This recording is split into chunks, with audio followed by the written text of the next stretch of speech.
Ku soo biir kanaalka Sahanka Dunida oo subscribe saar haddii aad ku cusub tahay. Assalaamu calaykum waraxmatullaahi wabarakaatuh. Qaaradda Afrika waa qaaradda labaad ee ugu weyn adduunka xagga baaxadda iyo dadka, waxaana ku jira 57 waddan oo ballaariyo in ka badan 6%. Aagga meeraha dhanka waqooyi waxaa ka saaran badda Mediterranean-ka iyo badweynta Hindiya, dhanka koonfureedna badda Cas, dhinaca barigana badweynta Atlantic. Qaaradda Afrika waxaa lagu gartaa dad aad u tiro badan iyo dhaqamadooda oo soo jireenka ah, waxayna hodan ku yihiin nooc kasta oo dhir iyo xayawaan duurjoog ah. Waddan walbana wuxuu leeyahay caado iyo dhaqan u gaar ah dadka degan ay ku dhaqmaan. Waddamada Afrika ugu caansan waxaa ka mid ah Masar, Ivory Coast, South Africa iyo Algeria oona ah dalka ugu weyn Afrika, iyo Morocco. Waxaa dhihi karaa qaaradda Afrika waa mid ka mid ah meelaha ugu quruxda badan uguna wanaagsan ee loo dalxiis tago adduunka, gaar ahaan marka la fiiriyo kuwa doonayo inay ku raaxaystaan quruxdeeda.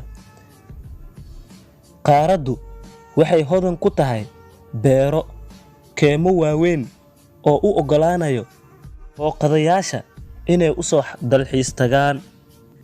Haddii ay tahay Algeria, waddanka ugu ballaaran Afrika iyo waddanka 10aad ee ugu weyn adduunka, waana dowlad Carbeed.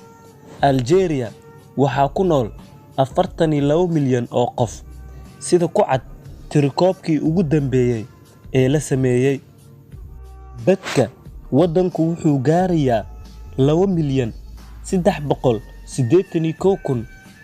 2,381,741 kiiloomitir oo laba jibaaran, oona ka mid ah 58 gobol.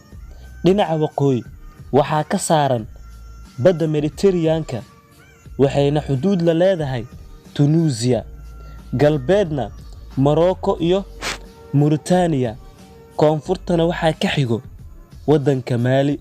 Lacagta rasmiga ahna waa diinaar. Algeria waa waddan hodan ku ah hantida kheyraadka ee dabiiciga ah, waxayna ku jirtaa liiska dhaxalka UNESCO ee adduunka.